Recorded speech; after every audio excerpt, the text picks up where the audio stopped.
One of the most important and sometimes one of the most neglected tasks that needs to happen regarding the formation and the sort of the care and feeding of teams is this idea of being mindful about the process by which you're formed, about the processes which a team will follow in order to reach their goals, and sort of in real time being able to reflect on the actual process in the room, if it's not in a room, in the virtual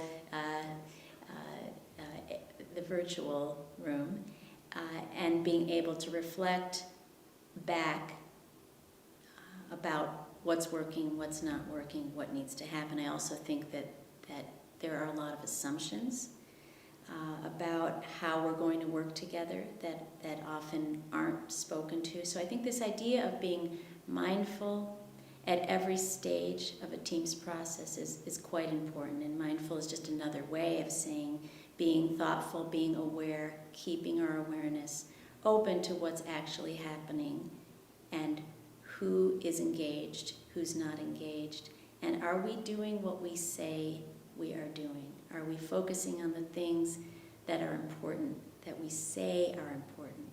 So I think what happens in a lot of teams is that there's sort of a combination of enthusiasm and trepidation when we're entering into them, with this feeling of, oh, this, we're going to really solve this problem, this is going to change everything, this idea of collaborating. And then there isn't a whole lot of attention sometimes put into really thinking about how that will happen, and people fall into patterns. And we do that in an inner way, in an internal way. We do that in terms of how each of us behaves in a team generally, if we're not paying attention. And we do that in external ways as well. So we might make up a bunch of team norms about how we communicate, about whether there's a leader, who's the leader, what scope, what kind of tasks that leader's responsible for, what kind of tasks the rest of us are responsible for. We might make a whole lot of kind of initial rules about that, kind of initial statements about that. But often what happens is that things sort of, entropy takes over and things revert back to how I usually behave in a group. So if I'm someone that takes charge, I might just go ahead and take charge, particularly if there's a vacuum.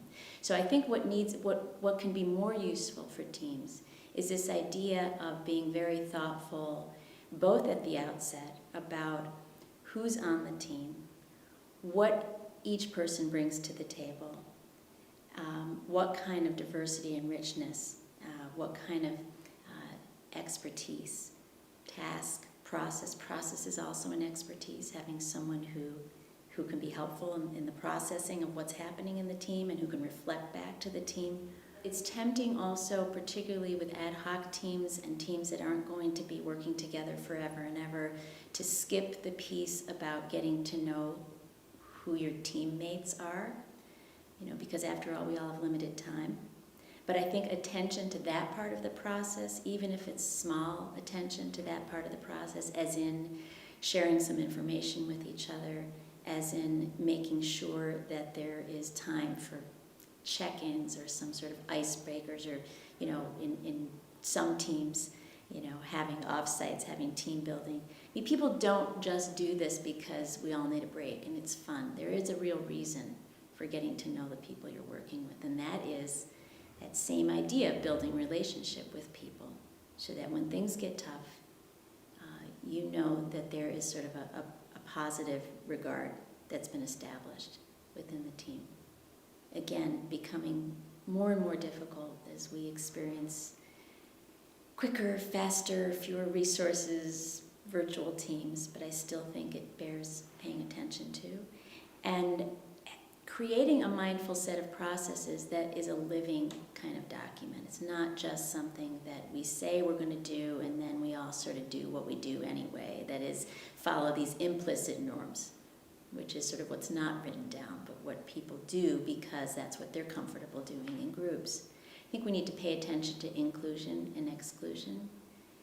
I certainly think we need to pay attention to the norms around how we communicate with each other on teams, and whether we're asking people to be really present when they're present, or whether we have a certain tolerance for people multitasking and being sort of there for their little piece as opposed to for the group process. I think you lose a lot of richness in teamwork when you don't ask people to be present and engaged.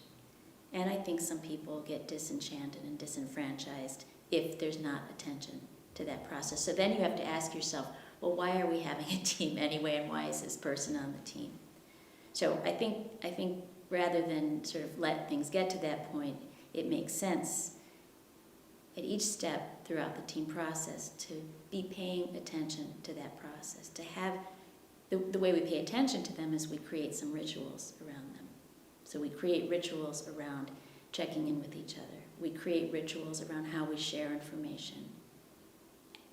At team meetings, between team meetings, if we're mindful about those things, we tend to create teams that actually waste less time and contribute more and are able to work, I think, more effectively and more efficiently toward their goals. You know, a common sort of complaint or defense about why people don't do these things is that we don't have time. You know, we don't have time.